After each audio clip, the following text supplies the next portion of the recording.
Hare Krishna, Hare Krishna, Krishna Krishna, Hare Hare, Hare Rama, Hare Rama, Rama Rama, Hare Hare.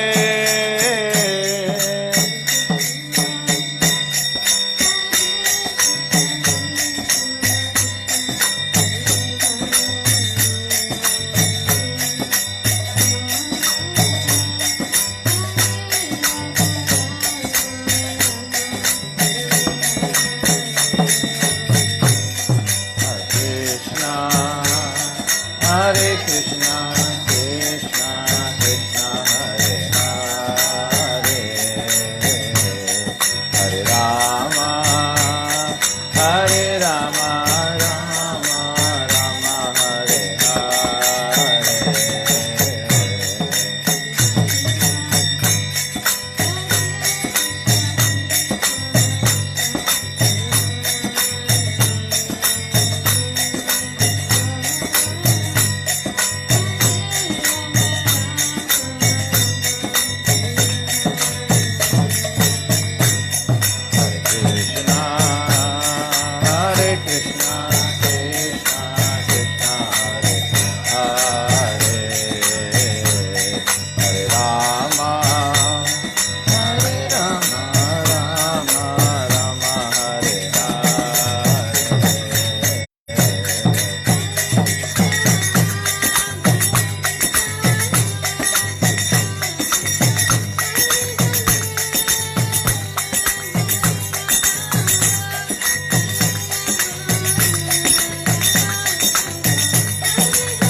Krishna, Krishna Krishna, Hare Hare, Hare Rama, Hare Rama, Rama Rama, Hare Hare.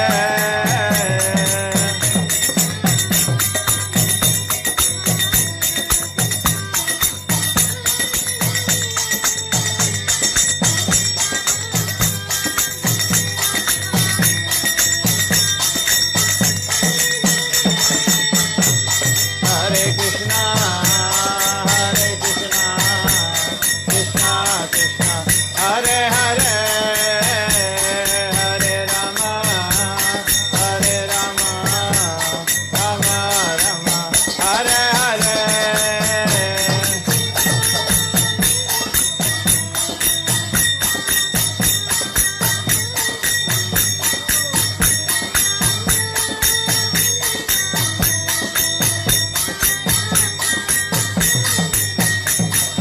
Hare Krishna, Hare Krishna, Krishna Krishna, Hare Hare, Hare Rama, Hare Rama, Rama Rama, Hare Hare.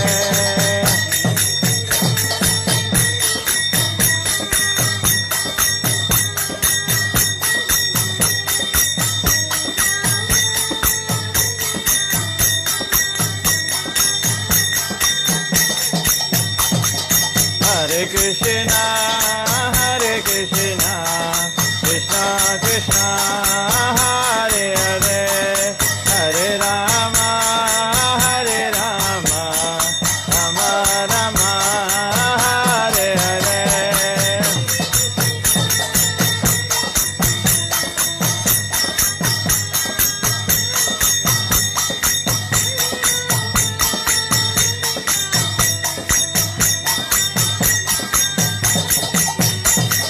Hare Krishna, Hare Krishna, Krishna Krishna, Hare Hare, Hare Rama, Hare Rama, Rama Rama, Hare Hare.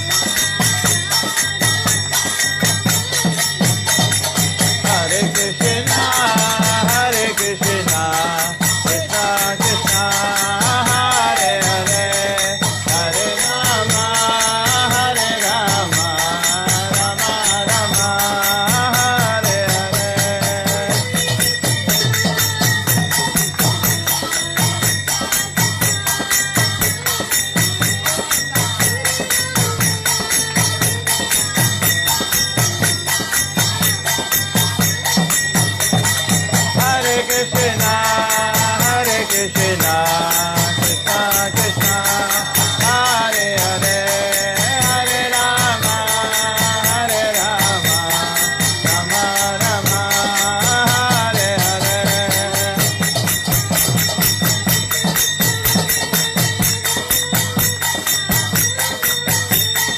Hare Krishna, Krishna Krishna, Hare Hare, Hare Ram, Ram Ram, Hare Hare.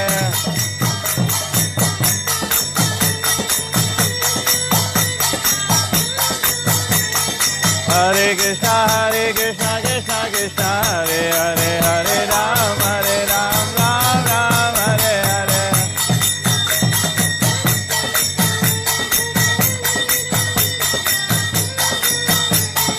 Hare Krishna, Krishna Krishna, Hare Hare, Hare Ram, Ram Ram, Hare Hare.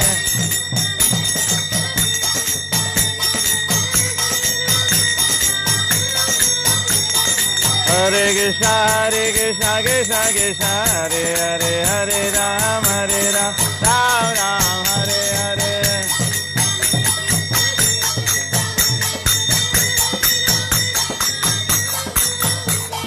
Hare Krishna, Krishna Krishna, Hare Hare, Hare Ram, Ram Ram, Hare Hare.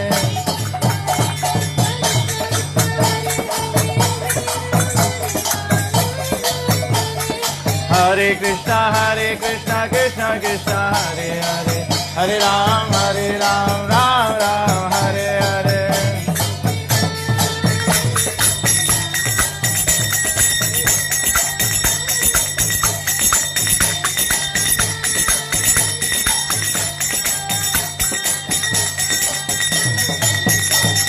Hare Krishna, Krishna Krishna, Hare Hare, Hare Rama, Rama Rama, Hare Hare. Jai Shri Prabhupada ki jai. Vendra Prabhu ki jai, Radha Madhava.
Yashodanandan Vraj जनरंजन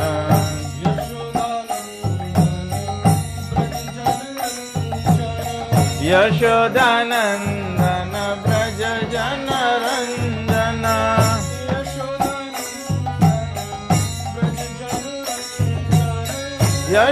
यशोदानंदन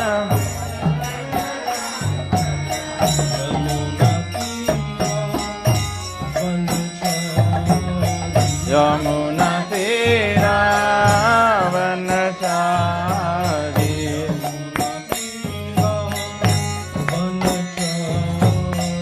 यमुना तेरा वनचारी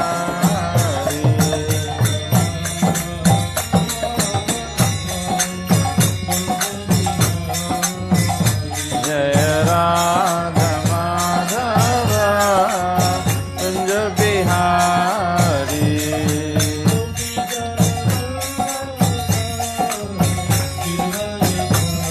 जय गोपी जन वल्लभ गिरिवरधारी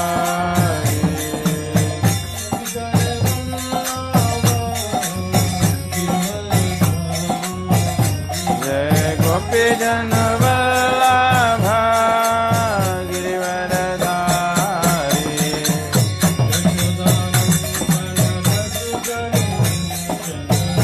यशोदानंदन व्रज जनरंजन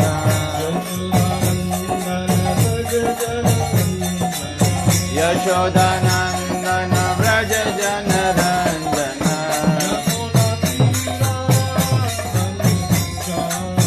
यमुना तेरा वनचारी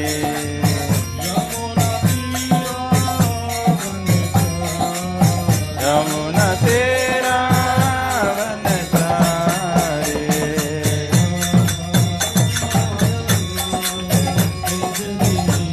जय राधा माधव कुंज बिहारी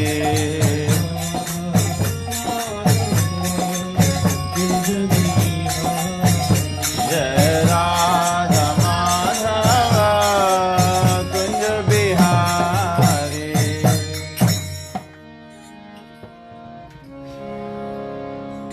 हरे कृष्णा कृष्ण कृष्ण हरे हरे हरे राम राम राम हरे हरे हरे कृष्णा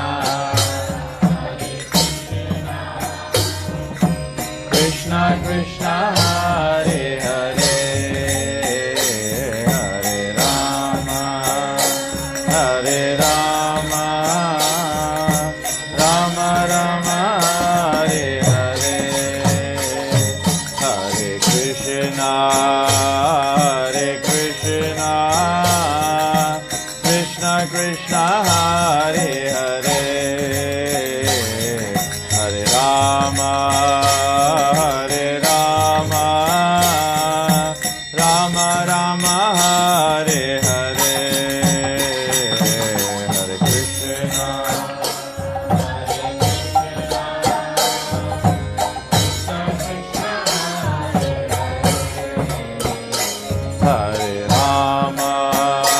हरे Ram Ram Ram Hare Hare Hare Krishna Krishna Krishna Hare Hare Hare Ram Ram Ram Hare Hare Hare Krishna Krishna Krishna Hare Hare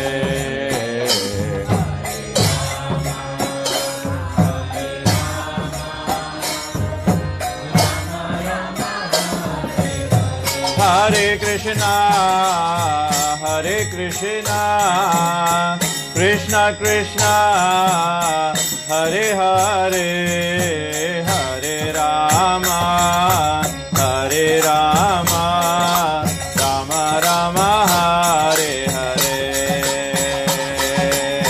Hare Krishna Krishna Krishna Hare Hare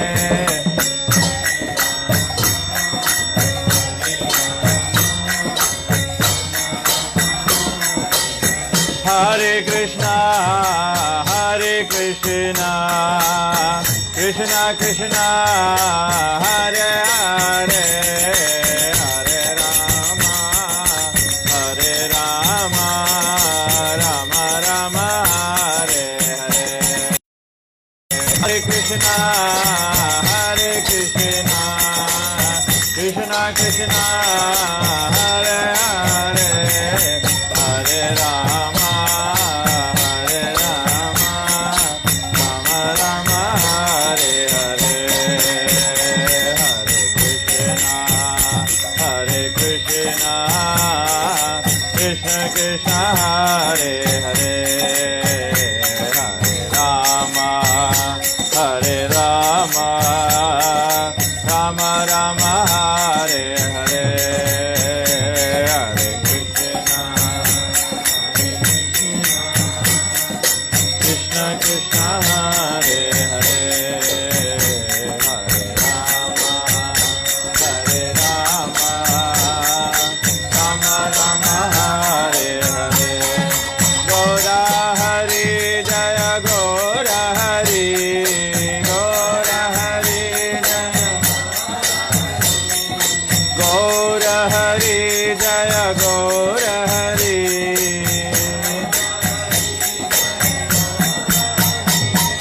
Gaura Hari Jaya Gaura Hari Gaura Hari Jaya Nitai Gauranga Gaura Hari Nitai Gauranga Nitai Gauranga Gaura Hari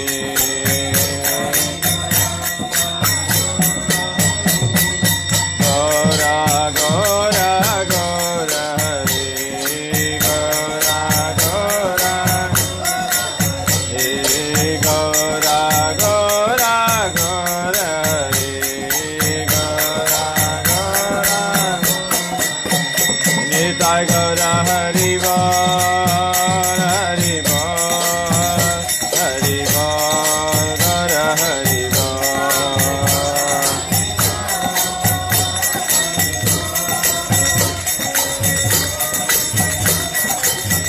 Jaya Jaya Prabhupada Prabhupada Prabhupada Jaya Prabhupada Prabhupada Jaya Jaya Gurudev Gurudev Gurudev Jaya Gurudev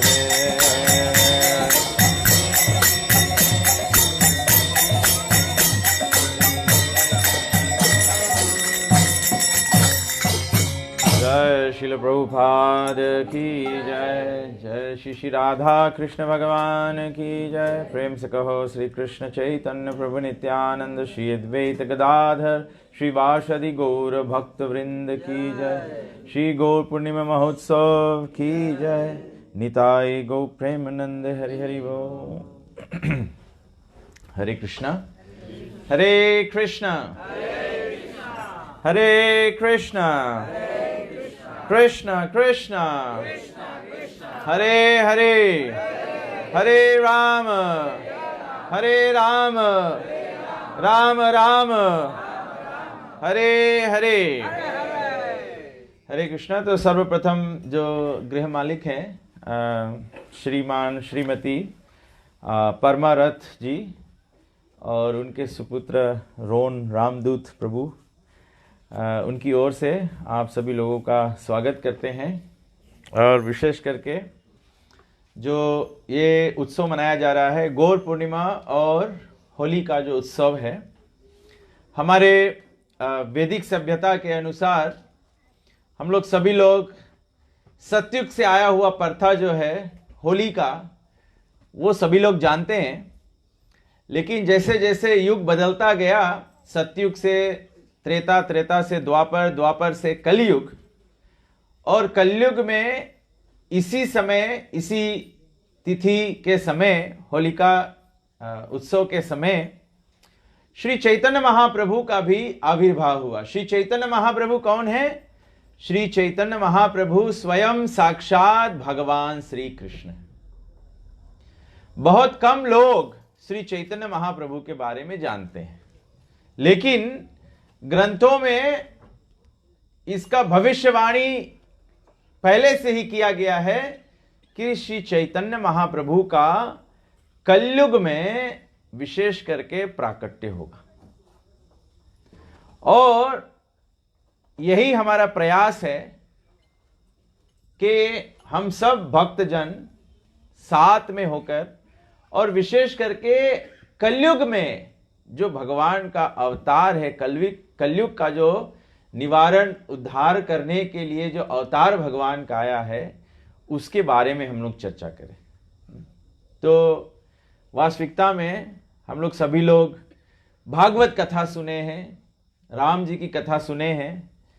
तो इस बार हमारा प्रयास है हम लोग गौर कथा सुने। गौर मतलब भगवान श्री कृष्ण स्वयं, भगवान तो श्याम वर्ण वाले हैं, भगवान का रंग जो है वो काला है, लेकिन कलयुग में भगवान गौर रंग में आते हैं। इसीलिए भगवान का एक नाम है गौर अंग, गौरांग। तो इसीलिए श्री चैतन्य महाप्रभु के कथा को गौर कथा कहा जाता है। तो हम लोग गुरुजनों से प्रार्थना करते हैं, अपने गुरु परंपरा से आशीर्वाद की याचना करते हैं कि हम लोग थोड़ा से प्रयास करते हैं श्री चैतन्य महाप्रभु के विषय में चर्चा करने के लिए। हमारे गुरुजन और स्वयं भगवान का कृपा हो कि हम आपके समक्ष में ये कथा को प्रस्तुत कर सके यथारूप, जैसे ग्रंथों में इसका उल्लेख दिया गया है। और आप भी प्रार्थना करें गुरुजनों से, भगवान से, कि भगवान की जो कथा है हमें समझ में आए, भगवान की वाणी जो है वो समझ में आए, और हम अपने अपने जीवन को सफल बना सके। ओम अज्ञानतिमिरन्धस्य ज्ञानञ्जनशलाकया चक्षुरुन्मीलितं येन तस्मै श्री गुरवे नमः। श्री चैतन्य मनोभीष्टं स्थापितं येन भूतले स्वयं रूप कदा मह्यं ददाति स्वापदन्तिकम्। वन्देऽहं श्रीगुरु श्रीयुतपदकमलं श्रीगुरुन् वैष्णवंश श्रीरूपं साग्रजातं सहगण रघुनाथान्वितं तं सजीवं साद्वैतं सावधूतं परिजनसहितं श्रीकृष्ण चैतन्यदेवं श्रीराधा कृष्णपादान् सहगना ललिता श्रीविशाखान्वितं च। हे कृष्ण करुणा सिंधु दीनबंधु जगत्पते गोपेश गोपिका कांत राधा कांत नमस्तुते। तप्त कंचन गौरांगे राधे वृंदावनेश्वरी वृषभानुसुते देवी प्रणमामि हरि प्रिये। नमो महावदन्याय कृष्ण प्रेम प्रदायते कृष्णाय कृष्ण चैतन्य नामिने गौरतिसे नमः। नमो ब्रह्मण्यदेवाय गो ब्रह्मणहिताय च जगदिताय कृष्णाय गोविन्दाय नमो नमः। वाञ्छाकल्पतरुभ्यश्च कृपा सिन्धुभ्यैव च पतितानं पावनेभ्यो वैष्णवेभ्यो नमो नमः। नमः ओं विष्णुपादाय कृष्ण प्रस्थाय भूतले श्रीमते भक्तिवेदांत स्वामिनिति नामिने। नमस्ते सरस्वती देवे गौरवाणी प्रचारिणे निर्विशेष शून्यवादी पश्चादेश तारिणे। जय श्री कृष्ण चैतन्य प्रभु नित्यानंद श्री अद्वैत गदाधर श्रीवासदि गौर भक्त वृंदा। हरे कृष्णा कृष्णा कृष्णा हरे हरे, हरे राम राम राम हरे हरे। तो आज जो पहला दिन की जो कथा है, ये हम लोग श्रीमद् भागवत पुराण 11वां स्कंद 5वां अध्याय और 32वां श्लोक से लेकर चर्चा करते हैं। ब्रह्मा जी कहते हैं, सर्वप्रथम भगवान को प्रणाम करते हुए आप सब हमारे बाद में बोल सकते हैं, ओम नमो भगवते वासुदेवाय।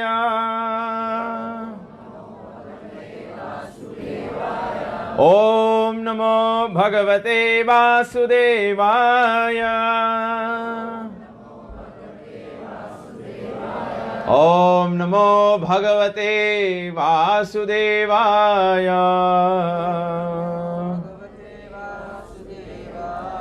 श्रीमद् भागवतम 11वां स्कंद 5वां अध्याय और 32वां श्लोक में सुखदेव गोस्वामी जी वर्णन करते हैं। सूत गोस्वामी जी नैमिषारण्य के ऋषियों से कहते हैं, कृष्ण वर्णम त्रिसा कृष्णम सांगोपांगास्त्र पार्षदम यज्ञे संकीर्तन प्रायेर यजन्ति हेषु में दशः। श्रीमद् भागवतम में कथन आया है कि कलयुग में जो बुद्धिमान लोग होंगे वे भगवान के संकीर्तन यज्ञ से भगवान का पूजन करेंगे।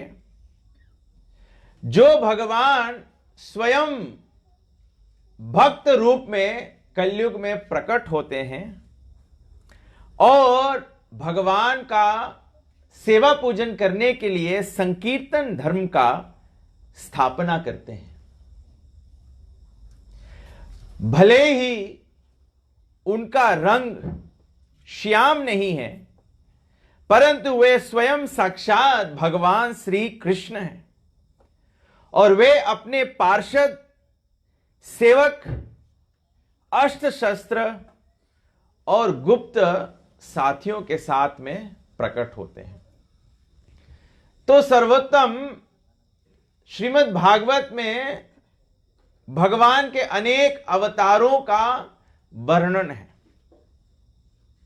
भगवान के जितने भी अवतार हैं उन सब अवतारों का वर्णन श्रीमद् भागवत पुराण में दिया गया है। तो सर्वप्रथम हमको यह समझना है कि भगवान जो परम पूजनीय है वो कोई किसी व्यक्ति का, किसी साधु संत का मानसिक कल्पना नहीं है।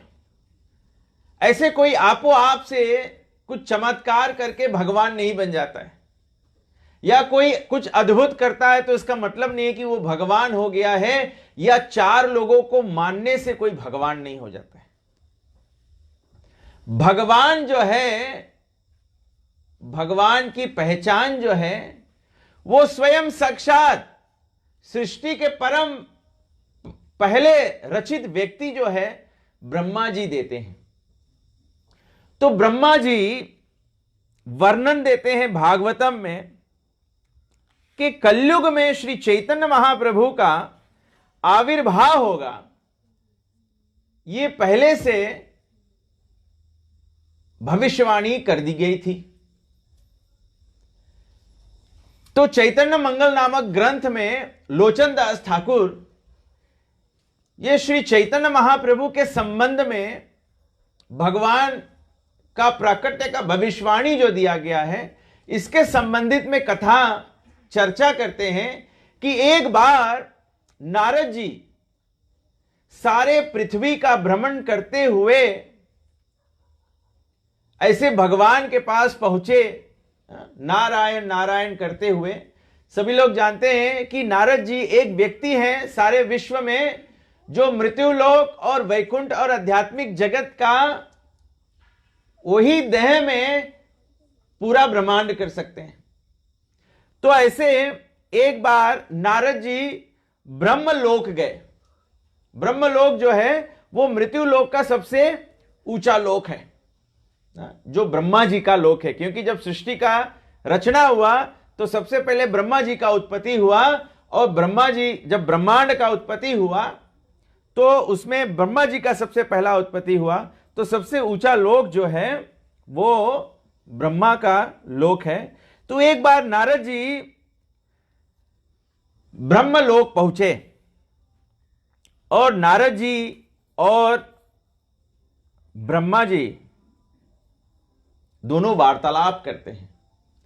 नारद जी ब्रह्मा जी से उत्पन्न है, तो मतलब है कि ब्रह्मा जी नारद जी के पिता हैं। तो नारद जी अपने पिता से कहते हैं कि हे पिताश्री, मैं आपको एक अद्भुत वर्णन बताता हूं। क्योंकि आप सारे सृष्टि के रचयिता हैं, ब्रह्मा जी को जाना जाता है कि वो सृष्टि के रचयिता है। भगवान सब महातत्व उत्पन्न करते हैं और ब्रह्मा जी उसका इंजीनियरिंग करते हैं। तो ब्रह्मा जी को माना जाता है कि वो सृष्टि के रचयिता हैं। तो नारद जी कहते हैं कि आप तो सृष्टि के रचयिता हैं, और क्योंकि आप सृष्टि के रचयिता हैं तो ब्रह्मांड का जो नाम भी है वो आप ही से आता है। ब्रह्मा जी और अंड, ब्रह्मांड। जैसे हम लोग जानते हैं पक्षी होता है, वो अंडा से उत्पन्न होता है। तो ये सृष्टि जो है ये अंडे की तरह है। तो ये इससे सभी कुछ उत्पन्न होता है संसार में, तो इसीलिए इसका पूरा नाम है ब्रह्मांड। नारद जी समझाते हैं। तो नारद जी कहते हैं कि हर एक युग के गुणों के आधार पे अलग अलग प्रकार की प्रजा होती है। नारद जी समझाते हैं कि हर एक युग में जैसे जैसे गुण होते हैं वैसे वैसे लोगों का गुण हो जाता है। जैसे सतयुग की लंबाई बताई गई है, कितना है? 1,00,000। 1000 सतयुग में जो जीवन है 1,00,000 वर्ष का होता है। मतलब कि जो लोग सतयुग में जन्मते हैं वे 100,000 ईयर्स जी सकते हैं। तो ये सतयुग के गुण से जो लोग हैं उनके आयु लंबी है। तो इसीलिए धर्म भी भगवान को प्राप्ति करने का, भगवान का सेवा पूजा करने का मार्ग भी उसी तरह से बनता है। जब उम्र 1,00,000 वर्ष की हो, अगर कोई 100,000 ईयर्स जिए तो वो क्या करे भगवान प्राप्ति के लिए? उतना लंबा जियोगे, अगर मानो केवल भगवान का आरती करना होता है तो 100,000 ईयर्स, 1,00,000 वर्ष आप आरती घुमाओ, कितना घी लगेगा, कितना अगरबत्ती लगेगा, कितना। तो भगवान प्राप्ति के लिए क्योंकि बहुत लंबा उम्र है तो क्या करना होता है? लोगों को ध्यान में बिठा देना होता है। जैसे वाल्मीकि मुनि 60,000 वर्ष, 60,000 ईयर्स तपस्या किए। तो नारद जी कहते हैं अलग अलग युग में अलग अलग गुण का उपस्थिति होता है, और अलग अलग गुण के प्रभाव से लोगों का जीवन अलग अलग लंबाई का होता है। सतयुग में जीवन 1,00,000 वर्ष का होता है, 100,000 ईयर्स लोग जीते थे।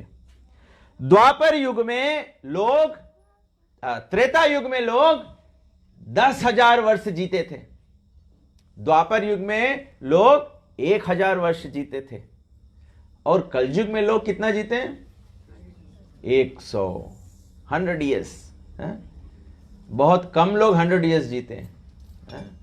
सब लोग 100 डिवाइड बाय 2 जीते हैं। तो ये क्यों ऐसा होता है?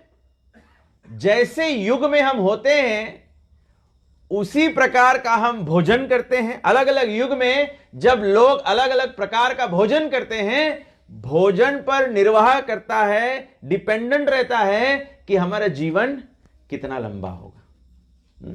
जैसे कलयुग में हम लोग देखते हैं लोग अनाप शनाप पापिस्ता, ये दुराचार, पाप प्रकार के भोजन खाते हैं तो उसका फल क्या होता है? लोग हृदय रोग से मर जाते हैं, किसी को चर्बी हो जाता है, मर जाते हैं। और अनुचित भोजन खाने से क्या होता है? मधुमेह का बीमारी हो जाता है, डायबिटीज हो जाता है, तो भी लोग मर जाते हैं। या बहुत ज्यादा ऐसा भोजन खाना जिससे स्ट्रेस बढ़ जाए तो लोग हाई ब्लड प्रेशर से मर जाते हैं। तो जैसा हम लोग भोजन करते हैं अलग अलग युग में, इसीलिए आप जब कथा सुनते हैं, सतयुग की कथा जब सुनते हैं, सतयुग में भक्त ध्रुव की कथा अगर आप सुनेंगे तो भक्त ध्रुव की कथा है कि जब वो भगवान की खोज कर रहे थे तो वो क्या किए? पत्ती खा रहे थे, भोजन पत्ती खा रहे थे, फिर केवल श्वास ले रहे थे, पानी पी रहे थे, फिर केवल श्वास ले रहे थे, फिर श्वास लेना भी बंद कर दिया। हम लोग के अगर कोई बोले पत्ती खाए के, तो हम लोग पत्ती खाता नहीं, हम लोग पत्ती पीता है। लोग पत्ती खाए नहीं है, पत्ती पी ले। तो क्या होता है, हम लोग से ये नहीं होता है। कलयुग में आप देखिए लोग क्या करते हैं, सभी लोग केवल भोजन ढूंढ रहे हैं। सबसे प्रमुख बिजनेस क्या चलता है? भोजनालय, टेक अवे।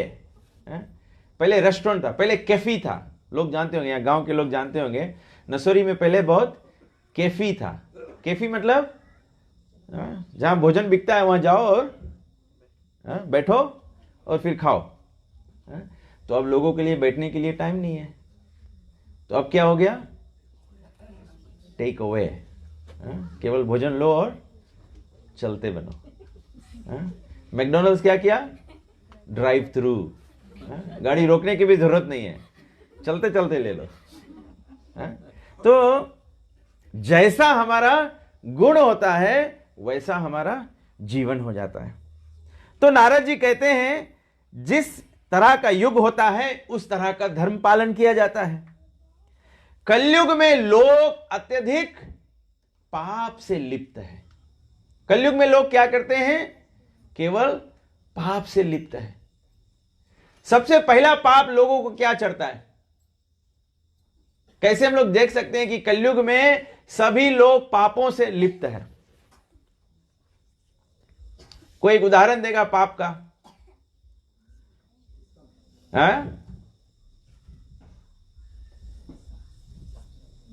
श्रीमद् भगवद गीता के 3 अध्याय के 13वां श्लोक में बताया गया है,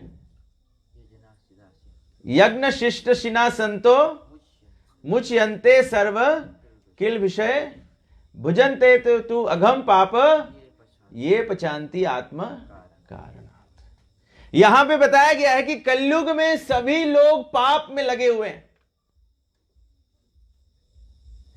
तो तुरंत हमारे मन में आता है, ओ कलयुग में लोग मांस खा रहे हैं, ओ कलयुग में लोग नशा कर रहे हैं, ओ कलयुग में लोग अधार्मिक स्त्री संग पुरुष संग कर रहे हैं, ओ कलयुग में लोग जुआ खेल रहे हैं।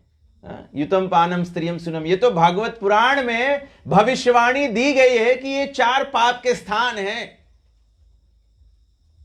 लेकिन अगर यहां पे नारद जी बोल रहे हैं कि पूरा कलयुग में लोग पाप में लगे हुए हैं, तो अगर मानो लोग वेजिटेरियन भी है तो भगवत गीता में भगवान पहले से ही उपदेश दे चुके हैं, द्वापर युग में भगवान बोल चुके हैं कि कलयुग में लोग क्या करते हैं? सबसे पहला पाप का शुरुआत होता है कि लोग भगवान को अनअर्पित भोजन करते हैं। भगवान कहते हैं यज्ञ शिष्ट सिना संतो मुच्यन्ते सर्वखिल विषय। जो ऋषि मुनि लोग हैं वे सभी पापों से मुक्त होते हैं, पाप उनको स्पर्श नहीं करता है, क्योंकि वे यज्ञ शिष्ट भोजन करते हैं। भोजन हमारे जीवन में सबसे बेसिक नेसेसिटी है। Everyone has to eat, no one can live without eating. और कलयुग में बिना खाए तो कोई रह नहीं सकता है, बिना खाए कोई नहीं रह सकता है।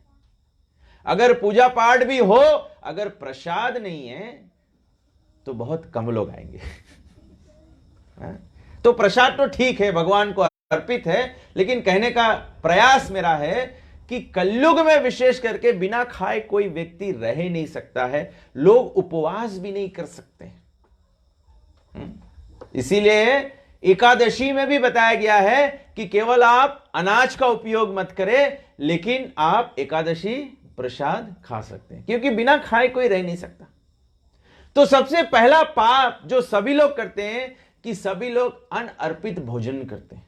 इसीलिए नारद जी यहां पर कह रहे हैं कि कलयुग पूरा सभी लोग पापों से लिप्त है, कोई ऐसा व्यक्ति नहीं है जो कलयुग में पाप नहीं करता, सिवाय जो संत हैं, जो डिवोटीज हैं। डिवोटीज में भी अलग अलग श्रेणी होता है, कनिष्ठ भक्त होते हैं, मध्यम भक्त होते हैं और उत्तम अधिकारी भक्त होते हैं। कनिष्ठ भक्तों में क्षमता होती है कि भगवान का प्रसाद खाते हैं, लेकिन समय समय से अनर्पित भोजन भी, केवल वेजिटेरियन रह चलेगा, तो फिर भी आप पाप के बंधन में बंध रहे हो। भगवान का वाणी खाली नहीं जाएगा। भगवान बोला जो अनर्पित भोजन करता है वो पापों से लिप्त हो जाएगा। जैसे हमारे वस्त्र होते हैं, अगर कोई सफेद वस्त्र पहने, उसमें थोड़ा थोड़ा सफेद व्हाइट शर्ट आप पहने, बच्चे व्हाइट शर्ट पहन के स्कूल जाते हैं, जब उसको बराबर साफ नहीं किया जाता है तो वो धीरे धीरे व्हाइट से ऑफ व्हाइट हो जाता है, ऑफ व्हाइट से फिर क्रीम कलर हो जाता है, ब्राउन तो बहुत मैला है, मतलब घर पे धुआई नहीं होता है। तो ऐसे हम लोग पाप से धीरे धीरे लिप्त होते होते हम लोग पाप में डूब जा सकते हैं। तो नारद जी कहते हैं कि कलयुग में इस प्रकार से लोग अत्यधिक पापमयी हैं, और द्वापर युग के अंत में जो द्वापर युग के लोग थे वे बड़े ही चिंतित थे और दुख कर रहे थे कि कलयुग में क्या होगा। इसका प्रमाण क्या है? कौन से लोग चिंतित थे? नैमिषारण्य के 88,000 ऋषि जो थे वे कलयुग के आगमन पर बड़े चिंतित हो गए और ये चर्चा करने लगे कि कलयुग में लोगों का निवारण कैसे होगा। तब नैमिषारण्य के ऋषि लोग क्या किए? सूत गोस्वामी जी को नियुक्त किया कि उन्होंने सुखदेव गोस्वामी जी से भागवत सुना था, तो उन्होंने 1000 वर्ष का यज्ञ अनुष्ठान किया। जैसे हम लोग यहां पे 3 दिन का कथा कर रहे हैं, नैमिषारण्य के ऋषि लोग 1000 वर्ष का यज्ञ अनुष्ठान किया। यह कैसे संभव था? क्योंकि ये द्वापर युग के अंत में हो रहा था, कलयुग प्रारंभ ही हो रहा था। तो कल बताया नारद जी ब्रह्मा जी से कहते हैं कि द्वापर युग के जो लोग थे बड़े ही चिंतित हो गए कि कलयुग के क्या दशा होगा। तो नारद जी कहते हैं कि यह अवस्था देख के मेरे हृदय में अत्यंत पीड़ा हुआ और मैं सीधे वैकुंठ भगवान के पास पहुंच गया और मैंने भगवान से सीधे सीधे प्रश्न कर दिया कि कलयुग के लोगों का निवारण कैसे होगा। मैंने भगवान से कहा, नारद जी कहते हैं कि सबसे प्रथम बात तो यह था कि कलयुग में सभी लोग पाप में लिप्त हैं, और लोग पाप में लिप्त इसलिए हैं। नारद जी कह रहे कि मेरे पीड़ा का, मेरे दुख का कारण यह था, मैंने भगवान से बताया कि मुझे चिंता इस बात की है कि कलयुग में ब्राह्मण जो है वे वेदों का पाठ ना करते हुए और वेदों का ज्ञान ना रखते हुए खुद भी वेदों का अनुसरण नहीं कर रहे। कलयुग में सबसे प्रथम दुख की बात तो यह है कि ब्राह्मण खुद भगवान को जानते नहीं है। ब्राह्मण मतलब ब्रह्म जानाति इति ब्राह्मणा, जो भगवान को जानता है, जो पर ब्रह्म को जानता है, जो भगवान परम पुरुषोत्तम श्री कृष्ण को जानता है, उसको ब्राह्मण कहते हैं। लेकिन नारद जी कहते हैं कि कलयुग में ब्राह्मण खुद वेदों का पाठन नहीं कर रहे हैं। वेदों में 3 विभाग बताया गया है। वेदों का एक भाग है जिसको कहते हैं कर्म कांड, दूसरा भाग है जिसको कहते हैं ज्ञान कांड, और तीसरा भाग जो है उसको कहते हैं उपासना कांड। तो जब कोई वेदों का अध्ययन करता है, हमारे ग्रंथों का अध्ययन करता है, 4 वेदों का अध्ययन करता है और पुराणों का अध्ययन करता है, भगवद गीता रामायण का अध्ययन करता है, तो उस व्यक्ति को ये तीनों कांड जो बताए गए हैं, जो 3 विभाजन है हमारे वेद शास्त्रों का, उसका ज्ञात हो जाता है। जब उसका ज्ञात हो जाता है तो व्यक्ति को पता होता है कि जो कर्म कांड है शास्त्रों में बताया गया है, ये उन लोगों के लिए बताया गया है जिनको थोड़ा थोड़ा श्रद्धा उत्पन्न करना है धर्म के प्रति। जो कर्म कांड करते हुए भगवान को और ढूंढना चाहे तो शास्त्रों का अध्ययन करता है, तो वो ज्ञान की अवस्था में स्थित होता है, वो ज्ञान कांड का पालन करता है, मतलब ज्ञान की खोज करता है। और जब कोई ज्ञान की खोज करता है, जिसको ज्ञान प्राप्त होता है, तो ज्ञान से क्या समझ में आता है? भगवान कहते हैं सर्वस्य चाहम हृदि षण्णविष्टो मता स्मृतिर ज्ञानम अपोहनम चा वेदैश्च सर्वैरहमेव वेद्यो वेदांत कृत वेद विदेव चाहम। भगवान कहते हैं कि सभी वेद शास्त्रों के ज्ञान से हमको समझना है, हमको पहचान पाना है। तो नारद जी का आपत्ति था कि सबसे पहला उत्तरदायित्व होता है कि जो समाज में जो शिक्षक हैं, जो एजुकेशन देने वाले हैं, जो एजुकेट करने वाले हैं, एजुकेट करने वाले कौन है? हमारा वैदिक सभ्यता है। हमारा समाज जो है 4 वर्ण 4 आश्रम में विभाजित है। भगवान कहते चतुर्वर्णम मया सृष्टम गुण कर्म विभागशः। 4 वर्ण 4 आश्रम। 4 वर्ण कौन कौन से हैं? ब्राह्मण, क्षत्रिय, वैश्य और शूद्र। और 4 आश्रम ब्रह्मचारी, गृहस्थ, वानप्रस्थ और सन्यास। तो हमारा जो समाज है ये वर्ण आश्रम का पालन नहीं कर रहा है। क्यों नहीं पालन कर रहा है? क्योंकि सबसे प्रथम उत्तरदायित्व है जो समाज के शिक्षक होते हैं, जो समाज को एजुकेट करने वाले होते हैं। समाज को एजुकेट कौन करता है? जो ब्राह्मण होते हैं। ब्राह्मण कौन होते हैं? जो टीचर्स होते हैं, जो समाज को टीच करते हैं। जैसे आज मैं यहां पर आया तो जब मैं हाई स्कूल में पढ़ रहा था तो मुझे मिसिस कुमार जी पढ़ा रही थी। आज इतने साल बाद जब मैं फॉर्म 3 फॉर्म 4 में पढ़ रहा था, मैं भूल गया कितना साल हो गया मुझे MGM पढ़े हुए। हमारे टीचर जी हमको मैथ्स सिखाई थी, गिनती सिखाई थी। मैं यहाँ पर बैठा कीर्तन गा रहा था तो मैं सोच रहा था टीचर जी ने अच्छा गिनती सिखाया, केवल पैसा की गिनती नहीं सिखाया, भगवान की ओर प्रकृति का गिनती सिखा दिया। जब जीवन में अच्छे गुरुवर्ग प्राप्त होते हैं, जब हमारे जीवन में अच्छे शिक्षा देने वाले प्राप्त होते हैं, तो हम अपने जीवन में उन्नति करते हैं, अपने जीवन में उन्नति करते हैं। सारा समाज क्या करता है? केवल भौतिक शिक्षाओं को प्राप्त करता है और भौतिक रूप से उन्नति करते हैं। लोग भौतिक रूप से बहुत पढ़े लिखे हो जाते हैं, पैसा कमाने वाले हो जाते हैं, व्यापारी हो जाते हैं, बहुत बहुत ऊंची पदवी पर पहुंच जाते हैं, लेकिन सच्चा शिक्षा या सच्चा उन्नति तो वो है कि इस जीवन के बाद क्या गति प्राप्त होने वाला है, हमारे गुरु वर्गों ने उसके निमित्त हमें क्या शिक्षा दिया है, उसके निमित्त हमें क्या शिक्षा दिया है। तो नारद जी इस बात से पीड़ित थे कि जो समाज के शिक्षक हैं वो केवल समाज में भौतिक शिक्षा ही प्रदान करते हैं। आज हम समाज में देखते हैं, किसी का निंदा नहीं कर रहे हैं, लेकिन ये समाज का सत्य है।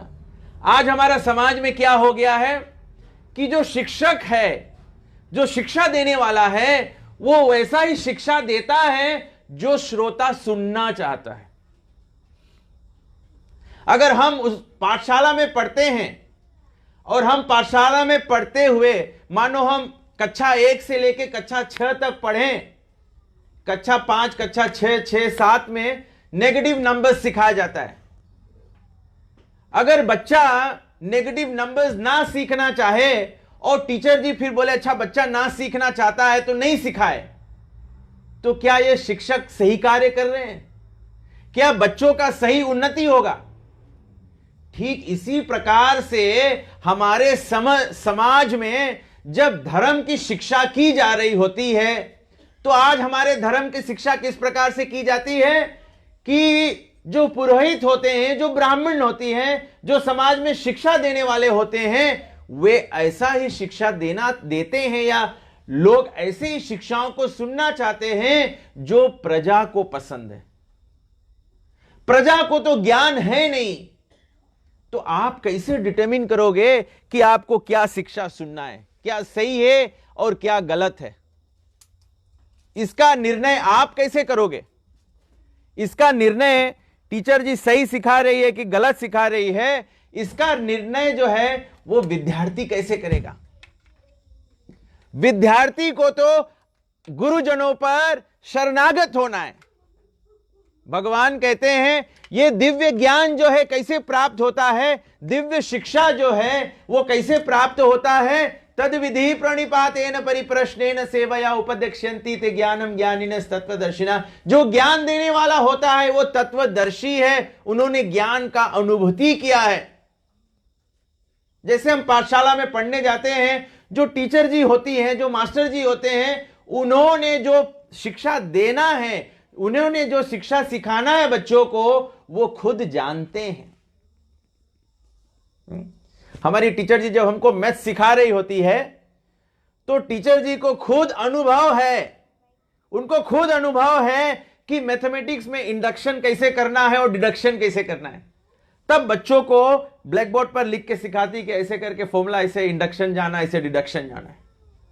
अभी टीचर जी इसको सिखाते हुए खुद अटक जाए तो बच्चों का क्या होगा?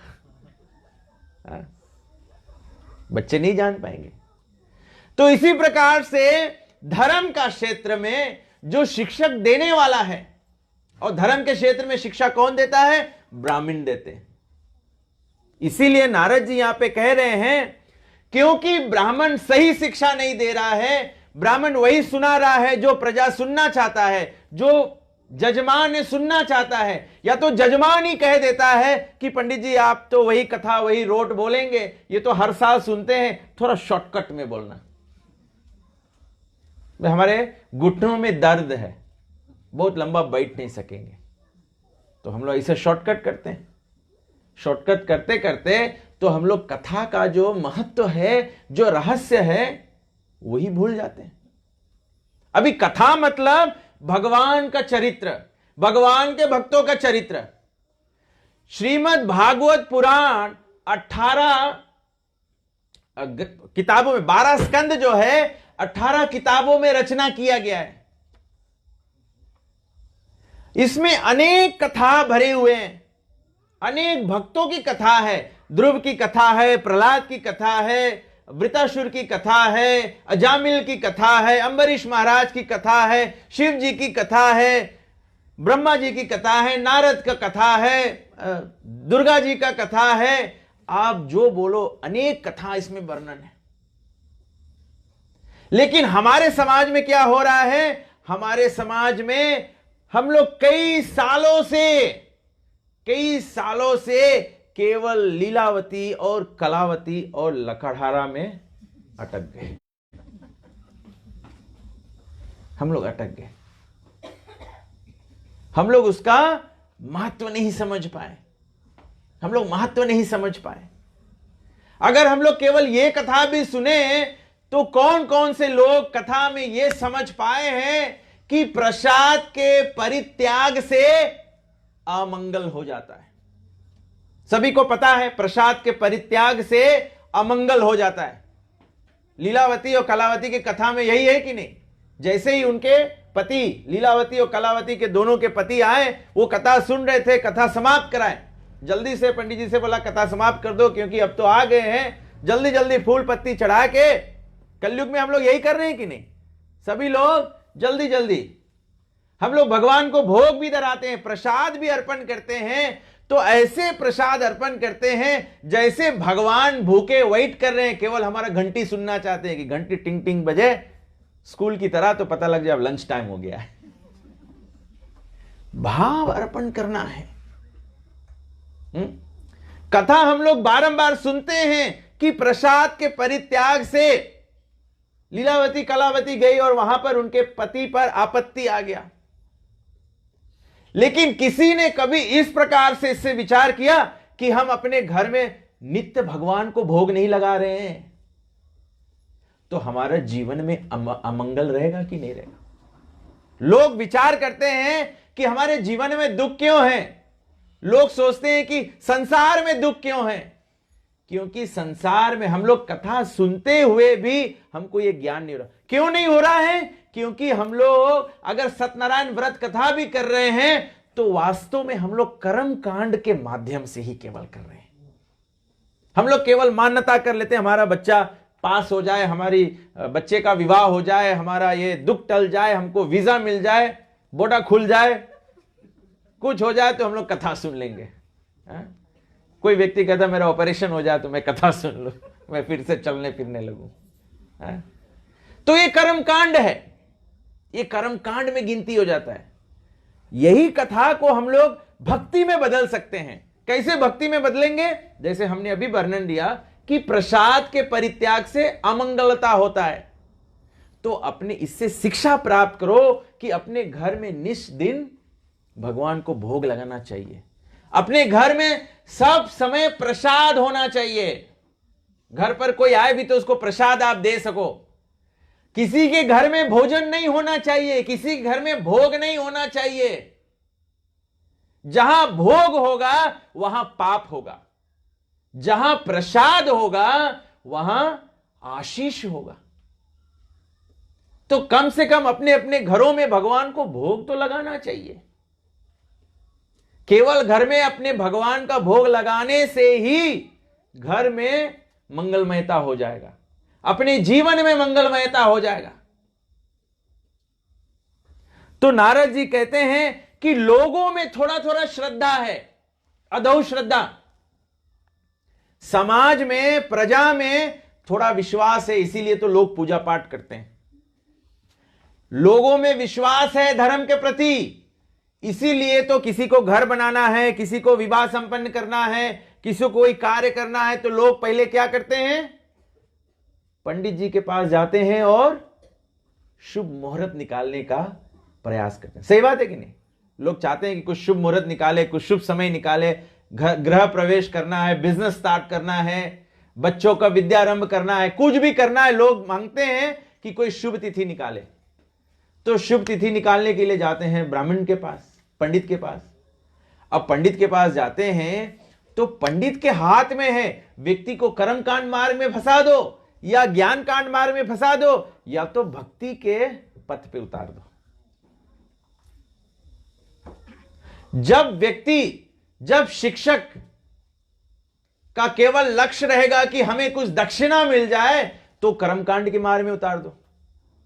कर्मकांड के मार्ग में क्या बताएगा? कर्मकांड के मार्ग में बताएगा कि अमुक फल प्राप्त करने के लिए अमुक दान करना चाहिए।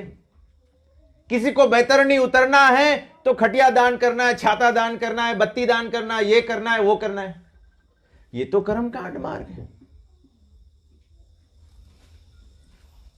बैतरणी उतरना है, सभी लोग जानते हैं कि बैतरणी पार करना है। मैं हरदम ये उदाहरण देता हूं। हम लोग सुबह से जब आए तो हम लोगों को पता था कि जब रेवा रीवा क्रॉस करेंगे तो नसोरी टाउन और बुसिया के साइड आ जाएंगे। तो इसे लोगों को जानना चाहिए कि बैतरणी पार करोगे तो कहां जाओगे। बैतरणी के उस पार क्या है? वाल्मीकि रामायण में बताया गया है, वेदों में बताया गया है, बैतरणी के उस पार नरक है। अगर आप खटिया दान करोगे, बत्ती दान करोगे, छाता दान करोगे, चप्पल दान करोगे, ये दान करके जाओगे कहां? बैतरणी उतरोगे तो नरक ही जाओगे। ये मैं अपने मन से नहीं बोल रहा हूं, ये वाल्मीकि रामायण में लिखा हुआ है, गरुड़ पुराण में भी लिखा हुआ है, गरुड़ पुराण में भी लिखा हुआ है। मतलब कलयुग में लोग इतना विचार नहीं करते हैं, इतना विचार नहीं करते हैं कि अगर आप क्रॉसिंग करोगे तो कहां जाओगे। तो लोग केवल इधर सोचते हैं दान करना धार्मिक है, दान करना अच्छा काम है, तो दान कर दो, दान करके बैतरनी उतर जाओगे, उधर उतरोगे नरक चले जाओगे। लेकिन अगर भगवान को भोग धराओगे, लोगों में प्रसाद वितरण करोगे, तो बैतरणी नहीं उतरोगे परंतु भवसागर पार कर जाओगे, भवसागर पार कर जाओगे। भवसागर पार करने का मतलब है जब कोई भवसागर पार करता है, भवसागर के उस पार क्या है? वैकुंठ है, आध्यात्मिक जगत है। तो नारद जी बोल रहे हैं कि लोगों में थोड़ा थोड़ा श्रद्धा है, लेकिन उस श्रद्धा को सही प्रकार से पोषण नहीं किया जा रहा है। मतलब आपके घर में एक छोटा से पौधा हो, भक्ति का थोड़ा थोड़ा पौधा है, इसीलिए तो आप कथा सुनने जाते हैं, इसीलिए तो आप ब्राह्मणों को नमन करते हैं, इसीलिए तो आप साधु संतों का चरण पखारना चाहते हैं। लोग कोई भी साधु संत को मिलता है तुरंत उसके चरण छूता है, आशीर्वाद चाहता है। आप में श्रद्धा है, सारे प्रजा में श्रद्धा है, लेकिन धर्म के क्षेत्र में भी कैसे हो रहा है? जैसे हम लोग समाचार पत्रों में पढ़ते हैं ना, समाचार पत्रों में कभी कभी हम लोग पढ़ते हैं कि कोई कोई बूढ़े लोग होते हैं जो ग्रैंड पेरेंट्स आदि होते हैं, अपने ग्रैंड चिल्ड्रन उनके रक्षा में जो थे उनके साथ ही अश्लील हरकत कर देते हैं। सुना है आप लोगों की नहीं? इसको कहते हैं अब्यूज। यह तो केवल सांसारिक रूप से अब्यूज है, इसी प्रकार से धार्मिक तरह से भी लोगों का अब्यूज किया जा रहा है। जब जो जीव है, हम और आप सब भगवान के अंश है, हम लोग सब यहां पे जीवित बैठे हैं, जो जीव शक्ति है, जो चेतनता उत्पन्न करता है, जो जीव शक्ति से हम लोग जीवित हैं, अगर वो जीव शक्ति को परम जीव, जो परम ईश्वर जो है, जिसका हम अंश हैं, उसकी सेवा में ना लगाएं, तो हम केवल आपका दुरुपयोग ही कर रहे हैं। इसीलिए ग्रंथ कहता है जब हम एक परिवार में भी सम्मिलित होते हैं, पति पत्नी बच्चे माता पिता, जब हम लोग एक परिवार में भी सम्मिलित होते हैं, तो हमको ये ज्ञान होना चाहिए कि हम लोग भले ही एक परिवार हैं, माता पिता पति पत्नी बच्चे, हम लोग एक परिवार है, लेकिन वास्तविकता में हम सब भगवान के अंश हैं। इसीलिए हमारा परम कर्तव्य है कि हम भगवान के सेवक बने। पति का प्रयास होना चाहिए कि पत्नी और बच्चों को भगवान की सेवा में अग्रसर करे, पत्नी का प्रयास होना चाहिए कि पति को भगवत भक्ति में अग्रसर करे, माता पिता का उत्तरदायित्व होता है कि बच्चों को भगवान की सेवा में, बच्चों का धर्म बनता है कि माता पिता की सेवा करे, जिसमें कि माता पिता भगवान की भक्ति में आगे बढ़ सके। अगर ऐसा योगदान हम एक दूसरे को नहीं दे रहे हैं, हमारे समाज में भी ऐसा योगदान नहीं दे रहे हैं, या समाज के शिक्षक भी ऐसा योगदान नहीं दे रहे हैं, ब्राह्मण ऐसा योगदान नहीं दे रहा है, तो मतलब वो समाज का दुरुपयोग कर रहा है।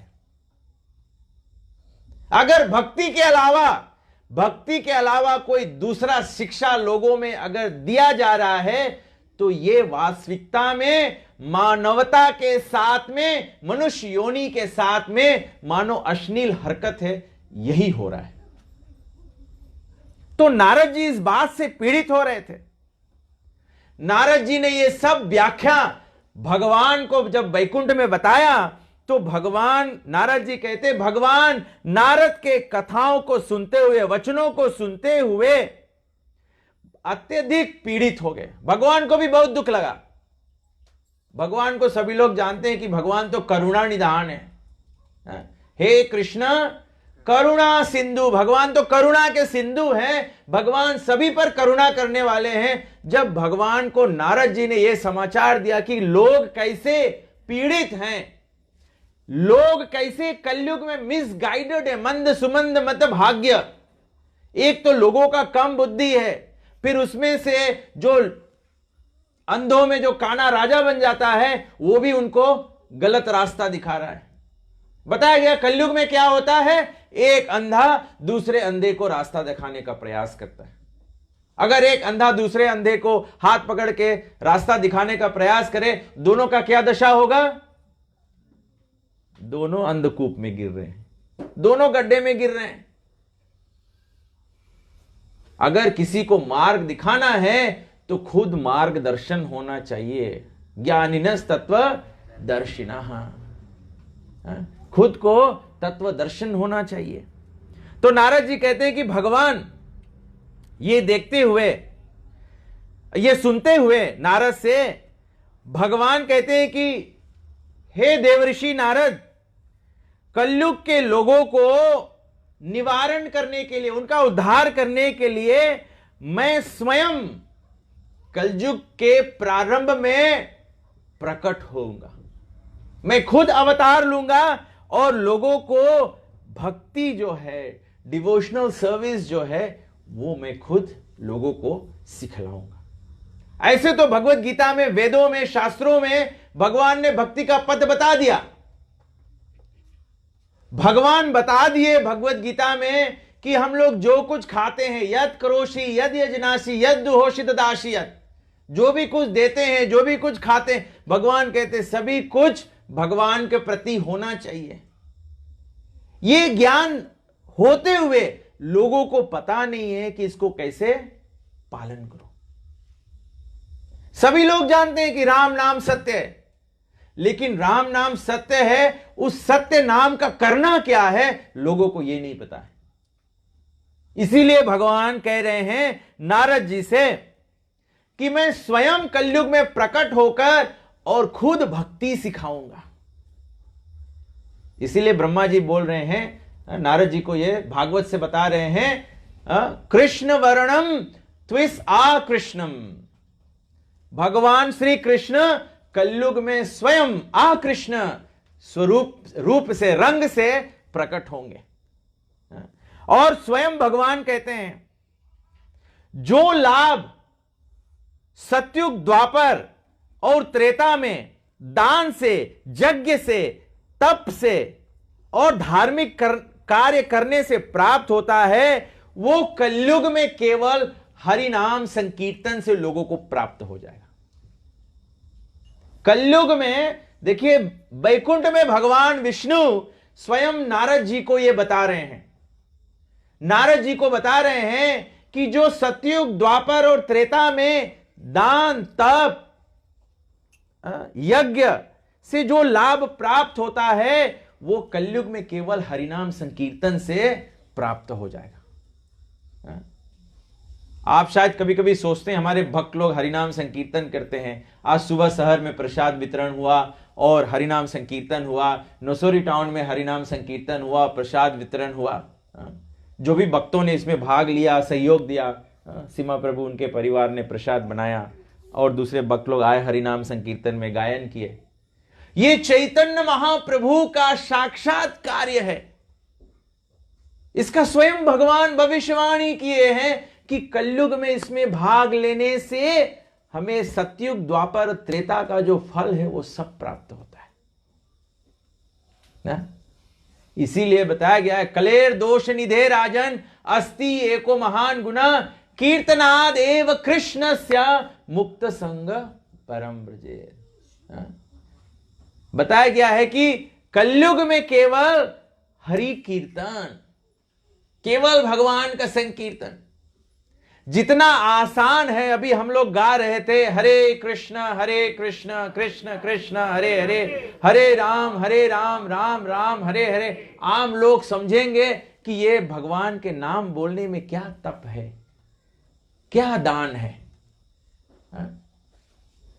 आप दान देंगे, आप दान देंगे, मानो आप प्रसाद का भी दान देंगे, आप कितने लोगों को दान दे सकते हैं। लेकिन हरिनाम संकीर्तन, आज हम लोगों ने प्रसाद वितरण किया, सुबह शहर में, नसोरी शहर में प्रसाद वितरण किया, लेकिन कितना लोग प्रसाद लिए, कितना प्लेट प्रसाद बांटे हम लोग। सुबह नसोरी मिला के 2-3 हजार प्लेट प्रसाद बांटे। हरिनाम संकीर्तन कितने लोगों ने सुना? हरिनाम संकीर्तन केवल लोगों ने नहीं सुना, पशु पक्षी 84 लाख योनि जो मार्ग से भक्त गए हरिनाम संकीर्तन करते हुए, जो भी मार्ग में आया, अगर एक चींटी भी मार्ग में आया तो ये दिव्य ध्वनि जो है हरे कृष्ण कृष्ण कृष्ण हरे हरे, हरे राम राम राम हरे हरे, ये सबको लाभ प्रदान किया। जो जीव जंतु जानवर, अभी हम लोग यहां पर भी प्रसाद वितरण करेंगे, जो मनुष्य आए वो प्रसाद खाएंगे, जो बच गया प्रसाद शायद जानवर पा जाएगा, थोड़ा चींटी पा जाएगा, लेकिन जो पूरे गांव में जो भगवान नाम का ध्वनि जा रहा है, इससे सभी का उन्नति हो रहा है। जो यहां आए हैं उनका तो उन्नति हो ही रहा है। आप तो जानबूझकर गंगा में डुबकी लगा रहे हैं तो आपका तो पाप धुलेगा ही, लेकिन जो अनजाने में केवल भगवान के नाम सुन रहा है उसका भी हृदय का शुद्धि होगा। ये भगवान कह रहे हैं, ये भगवान कह रहे हैं। लेकिन कलयुग में तकलीफ क्या है कि कलयुग में लोगों का विचारधारा यह है कि अगर कोई वस्तु सस्ती है या बिना प्रयास का मिलता है तो उसमें कोई दम नहीं होगा। सब लोग सोचते हैं कि ये हरिनाम संकीर्तन भी जो है ये अस्पताल के जेनेरिक दवाई की तरह है। लोग सोचते हैं इसमें कोई दम नहीं है। तो कलयुग में क्या होता है? जेनेरिक दवाई में भी दम है। लेकिन कलयुग में जब लोग फार्मेसी जाते हैं तो बोलते मुझे ओरिजिनल देना। मुझे मालूम नहीं, मैंने समाचार पत्र में पढ़ा कि कहीं पर मैंने पढ़ा कि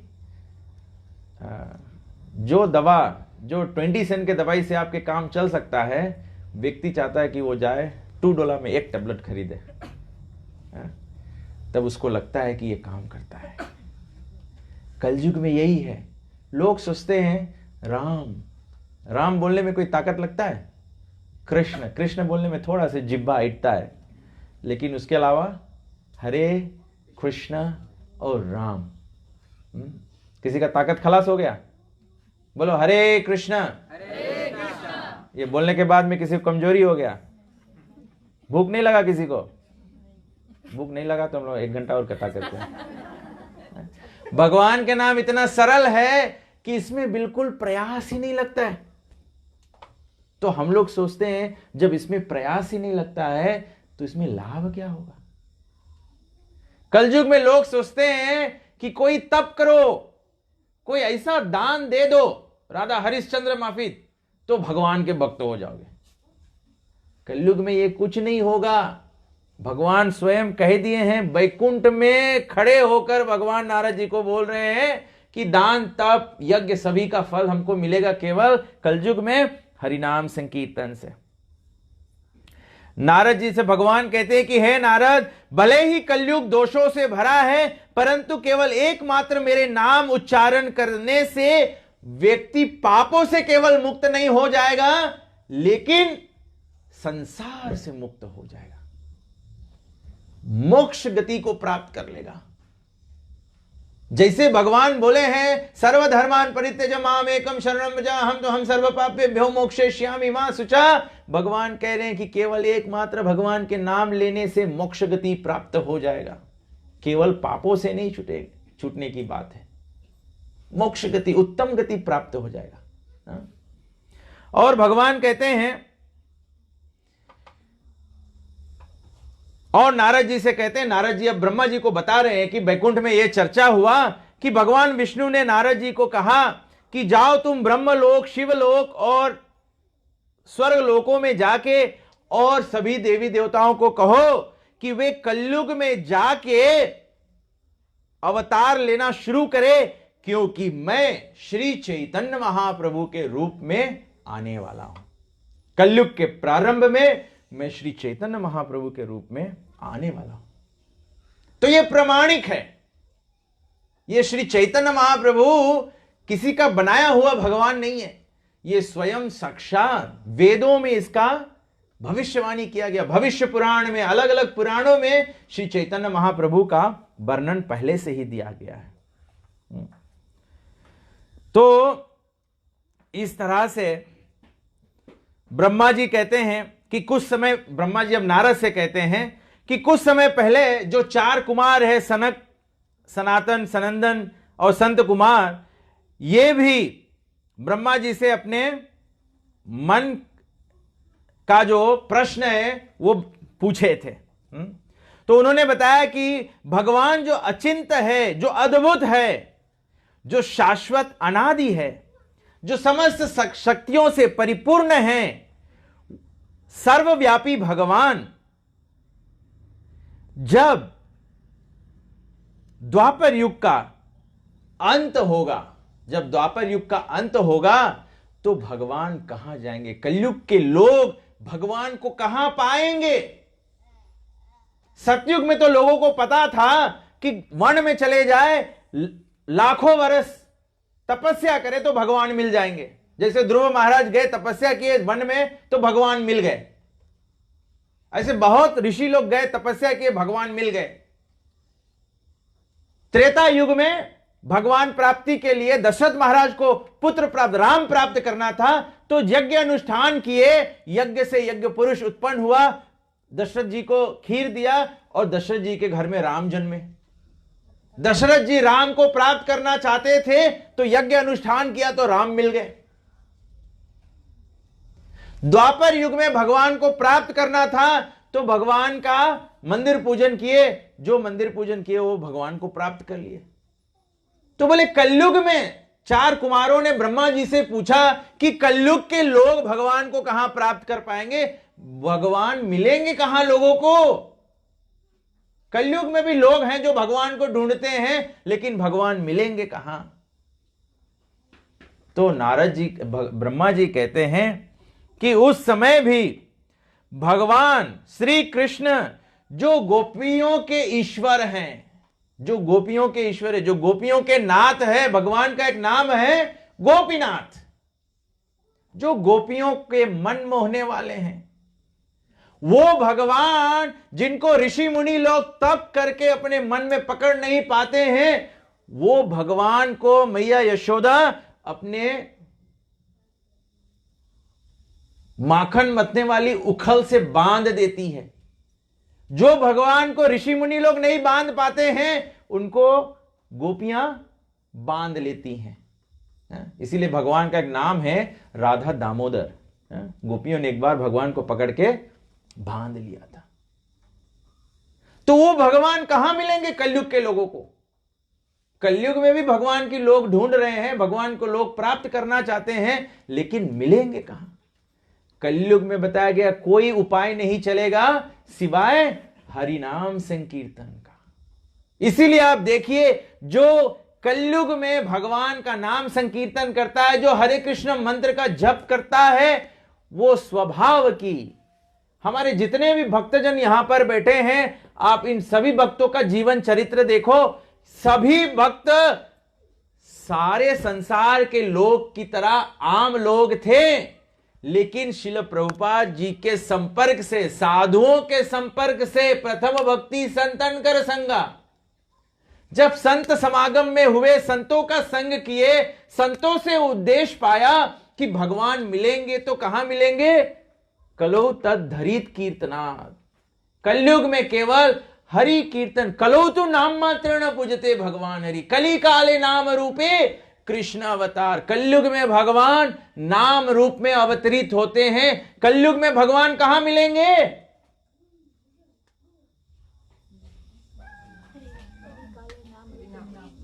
कहां मिलेंगे भगवान?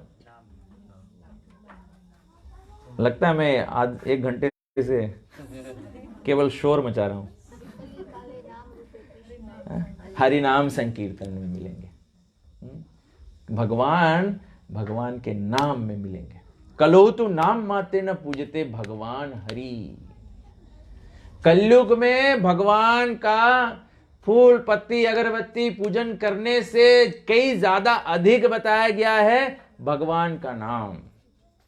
इसीलिए भगवान की आरती भी की जाती है। अगर हम लोग केवल भगवान को दीप घुमा देंगे, अगरबत्ती घुमा देंगे, फूल घुमा देंगे, फूल चढ़ा देंगे, इससे कुछ नहीं होने वाला है। सब समय भगवान का नाम होना चाहिए। इसीलिए आरती गाया जाता है। जब आरती किया जाता है तो अग्नि अर्पण करने से भगवान से आकर्षण नहीं हो जाएगा। जब हम लोग भगवान का भजन गाते हैं, गोविंद जय जय गोपाल जय जय राधा रमन हरि गोविंद जय जय, तब गोविंद से प्रेम आएगा, तब गोविंद से प्रेम आएगा। अगर गोविंद को केवल आग अर्पण करना है, आग अर्पण करने से प्रेम नहीं आएगा। आग के साथ में गोविंद का नाम। लेकिन हमारे इंद्रियों को कोई कार्य चाहिए, हमारे इंद्रियों को कोई कार्य चाहिए। जैसे हम लोग भगवान का नाम जपते हैं, भगवान के नाम जपते हैं। अगर हम आपको बताएं कि आप भगवान का नाम बोलो, हरे कृष्ण कृष्ण कृष्ण हरे हरे, हरे राम राम राम हरे, आप कितना देर तक बोल पाओगे? या कितना मन आपके भगवान के नाम में लगा रहेगा? लेकिन अगर आप जपमाला पे बोलोगे, आपके हाथों में ये माला चलता रहेगा, हरे कृष्ण कृष्ण कृष्ण हरे हरे, हरे राम राम राम हरे हरे, हरे कृष्ण कृष्ण कृष्ण हरे हरे, हरे राम राम राम हरे हरे। तो क्योंकि आप अपने हाथों में माला पकड़े हुए हैं, हाथों का स्पर्श, जो स्पर्श इंद्रिय है, वो भगवान के तुलसी माला को स्पर्श कर रही है। मन भगवान के ऊपर जा रहा है। क्योंकि अगर केवल ऐसे ही मन कोई वस्तु में लगाना चाहो तो नहीं हो सकता। हमारे इंद्रियों को एंगेजमेंट चाहिए, हमारे इंद्रियों को एंगेजमेंट चाहिए। तो इस प्रकार से कलयुग में भगवान कहां मिलेंगे? भगवान के नाम में मिलेंगे। तो भगवान श्री चैतन्य महाप्रभु, भगवान श्री कृष्ण स्वयं चैतन्य महाप्रभु के रूप में प्रकट होते हैं, प्रकट होते हैं हमको ये सिखलाने के लिए, ये शिक्षा देने के लिए, और खुद भक्ति भाव का अंगीकार करते हैं। मतलब खुद भक्त रूप में भगवान आते हैं। भगवान खुद भक्त रूप में आते हैं, जिसमें कि हम ये सीख जाएं कि भगवान की भक्ति कैसे करें। जब चैतन्य महाप्रभु जिस तरह से खुद करके दिखाए हैं, यद यद आचरति श्रेष्ठ तत्तत एवेतरो जना, जैसे जैसे बड़े लोग करते हैं वैसे वैसे समाज व्यवहार करता है। भक्ति का ज्ञान तो ग्रंथों में दिया गया है, लेकिन भक्ति करो कैसे? रामायण में बताया गया है, महामंत्र जहि जपे महेशु, महामंत्र का शिव जी जप करते हैं। लेकिन आप कोई भी रामायण पढ़ लो, जितना भी टीका पढ़ लो, किसी ने भी वाल्मीकि मुनि के अलावा, वाल्मीकि रामायण के अलावा कोई और रामायण के भाषांतर में यह स्पष्टता नहीं बताया गया है कि महामंत्र क्या है। आप अगर पंडित ज्वाला प्रसाद जी उसका अनुवाद किए हैं वो रामायण पढ़ो, तो उसमें केवल लिखा है राम नाम महामंत्र। तो लोग क्या जाप करें? लोग क्या जाप करें? राम नाम महामंत्र, राम नाम महामंत्र, राम नाम महामंत्र, राम नाम महामंत्र, राम नाम महामंत्र। ये मंत्र हुआ? इसीलिए भगवान को स्वयं आना पड़ा चैतन्य महाप्रभु के रूप में, कि बताने के लिए कि महामंत्र क्या है, महामंत्र को कैसे जप करना है।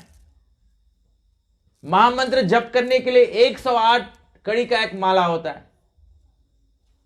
जब 108 बार बोला जाता है तब एक माला होता है। तो ये चैतन्य महाप्रभु स्वयं आए भक्ति भाव को अंगीकार करके सिखलाने के लिए। तो उस चैतन्य महाप्रभु का आविर्भाव जो है, भगवान श्री कृष्ण जब प्राकट्य हुए कलयुग के, अभी से 550 साल पहले श्री चैतन्य महाप्रभु का कलयुग के प्रारंभ में प्राकट्य हुआ। और यह महाप्रभु का प्राकट्य हर कलयुग में नहीं होता है, वो केवल वो कलयुग में होता है जिससे पहले वाले कलयुग, जो कलयुग से पहले वाले द्वापर में स्वयं साक्षात भगवान श्री कृष्ण आते हैं। जब भगवान श्री कृष्ण आते हैं तब श्री चैतन्य महाप्रभु आते हैं। भगवान श्री कृष्ण केवल ब्रह्मा जी के एक दिन में एक बार आते हैं। ब्रह्मा जी का एक दिन सतयुग, द्वापर, त्रेता, कलयुग का 1000 चक्कर ब्रह्मा जी का एक दिन होता है। मतलब ये चतुर्युग में हर युग में कृष्ण नहीं आते हैं, हर द्वापर में कृष्ण नहीं आते हैं, हर कलयुग में चैतन्य महाप्रभु नहीं आते हैं। केवल एक बार कृष्ण आते हैं। 1000 युगों के चक्कर में एक बार कृष्ण आते हैं, और जब कृष्ण आते हैं तब चैतन्य महाप्रभु आते हैं। मतलब कृष्ण आते हैं, भक्ति का ज्ञान देते हैं, चैतन्य महाप्रभु आते हैं, टीचिंग बाय एग्जाम्पल करके जाते हैं। तो ये हमारा अहोभाग्य है, हमारा पुण्य है, हमारा बहुत भाग्य उदय हुआ है कि अभी 550 साल पहले चैतन्य महाप्रभु का प्राकट्य हुआ, और इस कलयुग से पहले वाले द्वापर युग में अभी अभी भगवान श्री कृष्ण का, और बताया गया है कि इस कलयुग में केवल हरि नाम से उद्धार हो जाएगा। अगर ये कलयुग मिस कर दोगे तो फिर 999 चतुर्युग फिर वेट करना, ऐसा उपाय आपको फिर नहीं मिलेगा। इसीलिए प्रभुपाद जी कहते हैं make it in this life time. ये लाइफ टाइम है। इसीलिए रामायण में बताया बड़े भाग मानुष तन पावा, कलयुग समय युग आन नहीं। इस कलयुग के रकम कोई युग नहीं है, क्योंकि इस कलयुग में भगवान कहां मिलेंगे? हरि नाम संकीर्तन, हरे कृष्णा कृष्ण कृष्ण हरे हरे, हरे राम राम राम हरे कृष्णा कृष्ण कृष्ण हरे हरे, हरे राम राम राम हरे हरे, हरे कृष्णा कृष्ण हरे हरे, राम राम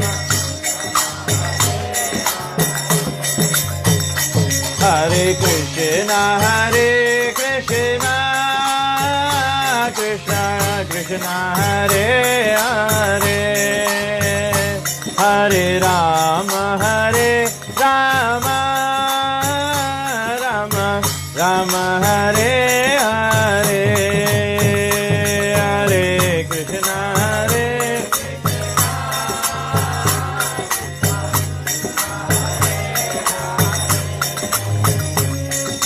राम राम हरे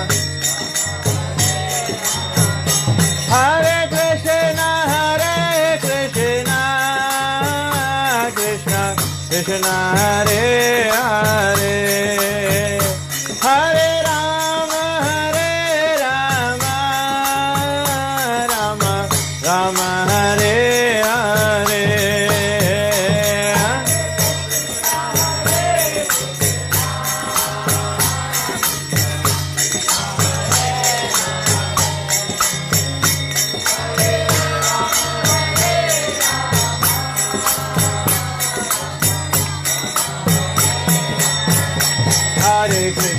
हरे कृष्णा कृष्ण कृष्ण हरे हरे, हरे राम राम हरे हरे, हरे कृष्णा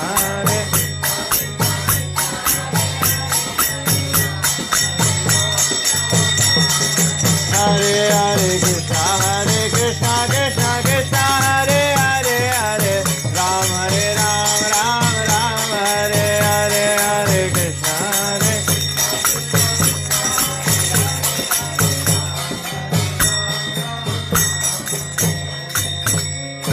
ग्रंथराज श्रीमद् भागवत महापुराण की, श्री राधा कृष्ण भगवान की, पतित पावन श्री चैतन्य महाप्रभु की, शील प्रभुपाद की, निताई गौ प्रेमानंदे हरि हरि गो।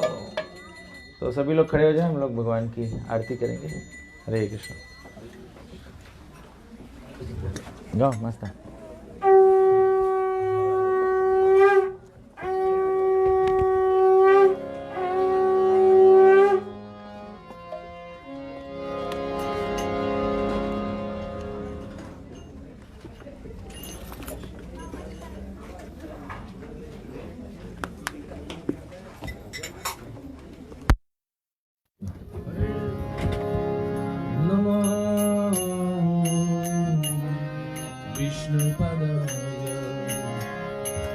Krishna Prishna Jabhu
सभी लोग बोलिए हरे कृष्णा कृष्णा कृष्णा हरे हरे हरे राम राम राम हरे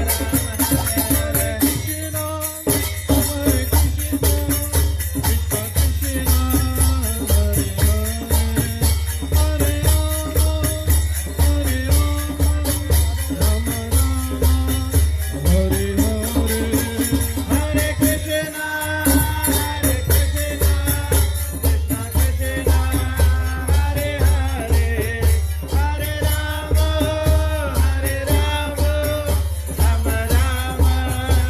हरे कृष्णा कृष्णा कृष्णा हरे हरे हरे राम हरे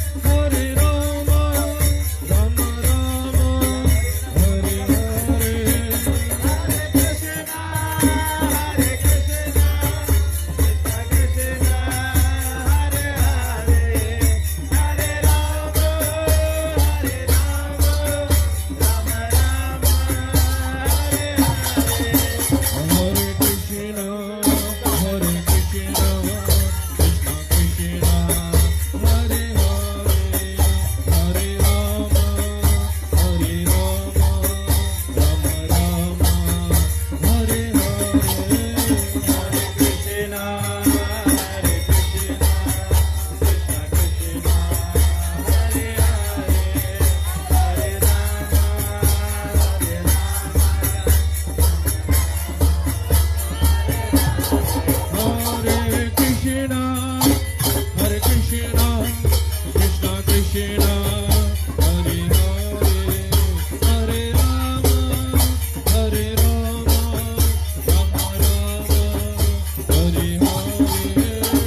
हरे कृष्णा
विष्णुपाद परमहंस परिव्रजकाचार्य स्तोत्र श्री श्रीमद डिवाइन ग्रेस ऐसी भक्ति वेदांत स्वामी शिव प्रभुपाद की जय। इस्कॉन बीबीडी फणाचार्य शिल प्रभुपाद की जय। इस्कॉन गुरु वृंद की जय। श्री गुरु परंपरा की जय। गंगामाई जमुनामाई की जय। भक्ति देवी तुलसी महारानी की जय। नामाचार्य शिलादास ठाकुर की जय। प्रेम से कहो श्री कृष्ण चैतन्य प्रभु नित्यानंद श्री अद्वैत गदाधर श्रीवासदि गौर भक्त वृंद की। श्री श्री गौर निताय भगवान की। श्री श्री सीताराम लक्ष्मण भक्त हनुमान की। श्री श्री राधा कृष्ण गोप गोपीनाथ श्याम कुंड राधा कुंड गिरि गोवर्धन की। श्री श्री राधा कृष्ण भगवान की। युग धर्म हरे कृष्ण महामंत्र की। श्री कृष्ण नाम संकीर्तन की। पतित पावन श्री चैतन्य महाप्रभु की, अनंत कोटि वैष्णव वृंद की, निताय गौ प्रेमानंदे। All glories assembled devotees, all glories assembled devotees, all glories assembled devotees, all glories to Shri Guru and Shri Gauranga.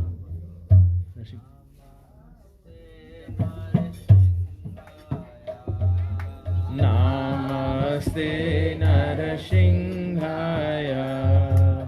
Namaste Narsinghaya,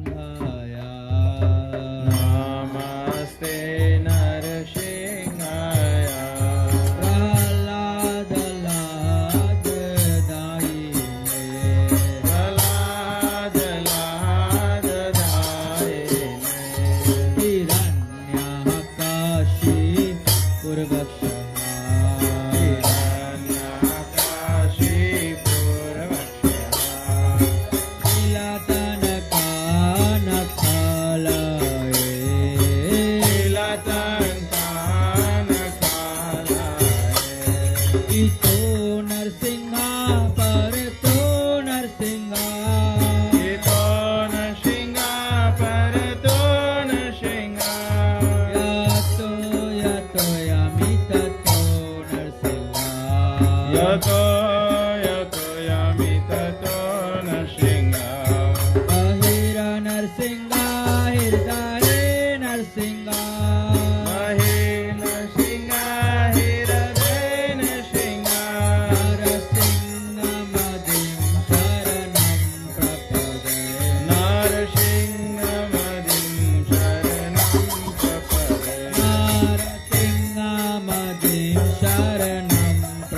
प्रेम से कहो श्री श्री नरसिंह भगवान की जय। प्रहलाद महाराज की, गौर भक्त वृंद की, हरि नाम संकीर्तन की, हरि बोल।